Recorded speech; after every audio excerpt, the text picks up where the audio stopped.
Item de número 11. Vamos falar da valoração da prova. Sistemas de valoração da prova. Sendo bem objetivo aqui, senhores, temos tempo a vencer e eu quero tratar de pelo menos 2 tópicos com os senhores, até para fins da avaliação dos senhores. Vamos lá. Do ponto de vista da valoração da prova, nós já tivemos alguns sistemas de valoração da prova. Um primeiro sistema de valoração da prova foi o chamado juízo divino, ou ordalias. Juízo divino ou ordalias, que prevalecia na Idade Média e consistia na valoração da prova de acordo com manifestações divinas, baseadas na fé. Então, um exemplo clássico, para fins de julgamento, se o acusado roubou ou não, ou cometeu um crime ou não na localidade, amarrava-se a perna do acusado numa rocha e tacava ele no rio. Se ele conseguisse se desvencilhar e sair na beira do rio, no leito do rio, foi porque Deus quis. E se foi porque Deus quis, ele deu uma segunda chance, é porque deve ser absolvido. E se o acusado morresse, coitado, foi porque Deus quis que ele morresse. Logo, ele era culpado. Então veja que era um sistema, ainda ali no período das trevas, antes do iluminismo, baseado exclusivamente na fé, sem domínio da razão nenhuma, tem apenas fins históricos, portanto, não exerce nenhuma influência nos dias atuais. Um segundo modelo que nós tivemos, e eu já mencionei no encontro de hoje mais cedo para os senhores, foi o das provas legais ou tarifárias. Provas legais ou tarifárias. Nesse momento histórico, já quando do desenvolvimento da razão, já tinha aparecido ali Descartes, penso, logo existo. Então, o que aconteceu? O legislador, ele passou a pontuar, a tarifar as provas. E aí, ao final, ganhava aquele que produzisse, que chegasse mais ponto, que somasse mais ponto. O juiz, ele acabou sendo reduzido, portanto, a um mero observador do processo. E ele ia somando, ele era um contador. O juiz ia contando quantos pontos cada uma das partes. Era um juiz no sentido de árbitro de futebol, de um árbitro de luta. Quantos pontos cada um atleta fez. E ao final, ele levantava a mão do vencedor. Ele não analisava, ele não valorava as provas. Quem tinha valorado nesse sistema já era previamente o legislador. É desse momento histórico aqui que nós temos a célebre frase de que a confissão seria a rainha das provas. A confissão é a rainha das provas. E a contrário senso, no extremo oposto, a testemunha é a prostituta das provas. Que uma vale muito, a outra não vale de nada. Porque o legislador ele tinha uma tabela, tinha uma pontuação previamente estabelecida. Isso não prevaleceu e nós avançamos para um modelo do livre convencimento. Livre convencimento. Antes de falar do livre convencimento, rapidamente, esse modelo das provas legais ou tarifárias, em que pese dogmaticamente ele está equivocado, o legislador às vezes desliza. Nós falamos aqui mais cedo do 374, inciso 2º do CPC, que vai dizer que não precisa de outras provas se tiver confissão. Calma, não é bem assim, porque a confissão não é mais a rainha das provas. Então o legislador às vezes desliza nesse modelo de provas legais ou tarifárias. No Código Civil, nós temos os artigos 215 e 225. 215 e 225 do Código Civil fazem menção a provas plenas. Prova plena quer dizer então que acabou, já ganhou com aquele tipo de prova. Não é bem por aí. Então, tem que tomar cuidado que o legislador às vezes dá uma escorregada e, como eu lhes disse, não prevalece esse modelo de prova legal ou tarifária. E aí nós evoluímos para o livre convencimento. No livre convencimento, o legislador parou de precificar, de tarifar e de quantificar quanto é que ia valer cada prova de modo prévio. De modo que o juiz passou a, no caso concreto, no processo, trazer o seu convencimento. E nesse livre convencimento o que nós temos é uma liberdade irrestrita, uma liberdade absoluta quanto à atribuição do valor as provas produzidas pelo juiz, né?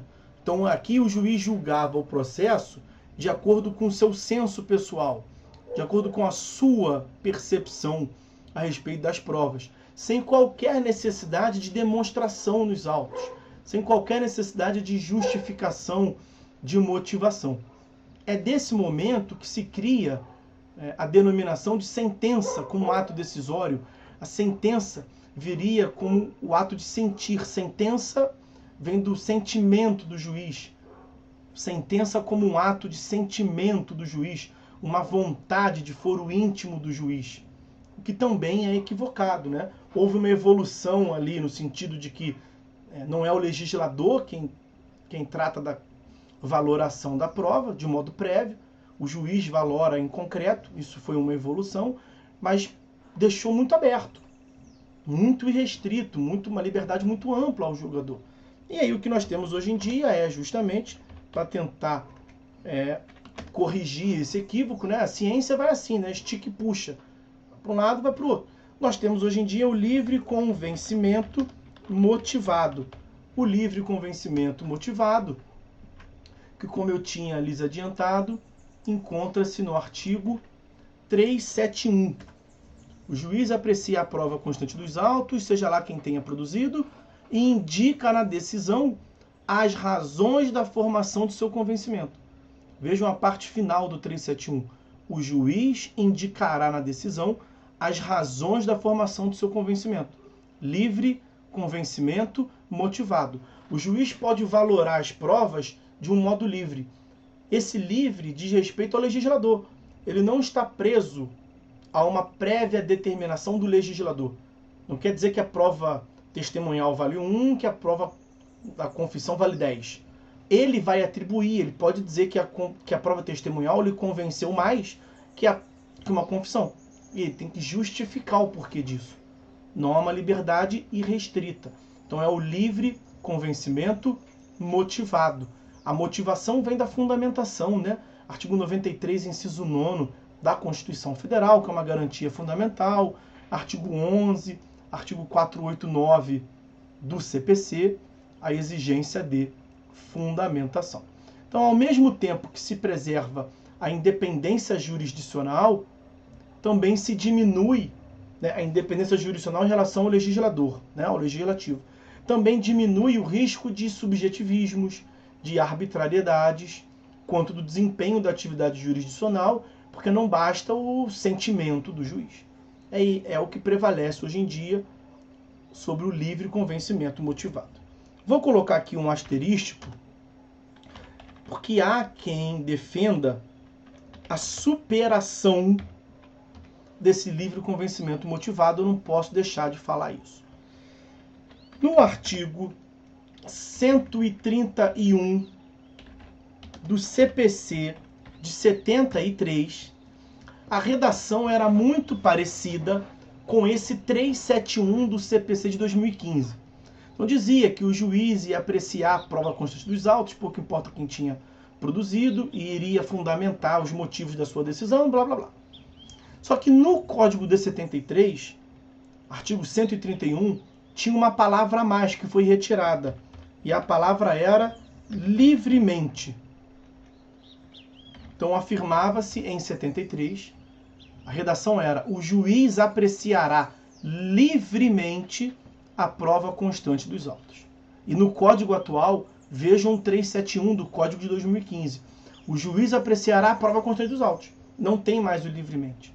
Há quem veja nessa supressão do termo livremente um recado do legislador, uma vontade manifestada pelo legislador de um passo além, de uma superação ao livre convencimento motivado, porque não teria liberdade nenhuma ao julgador. O juiz não é livre para se convencer. O juiz deveria se convencer da forma correta, como estivesse demonstrado nos autos, né?